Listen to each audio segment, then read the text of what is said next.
DIY solar bird bath fountain. Let's go. I got my saucers, I got my panel, along with the pump. First, I take this plastic saucer right here, and I'm gonna patch up that hole right there with a hot glue gun and some glue sticks. Take the river rock, I'm gonna glue them all in there, and I'm gonna set it down, nice and sturdy, firm packed in. Look at him, don't go nowhere, baby. Take a terracotta one, and I'm gonna set the plastic one on in there. Boom, she settled in. Cardboard box to level out the rock so it's not all wobbly and shaky.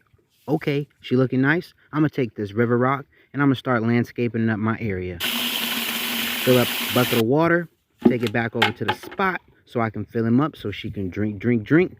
Panel, boom, she looking nice. I'm gonna find my spot for it. Okay, drink up. Filling him up. I'm gonna go get some more river rock in the meantime. Boom, landscaper's touch up. Look at him. Balance it out. Okay, nice and sturdy. Strawberry tree for a little ooh. And then there she go.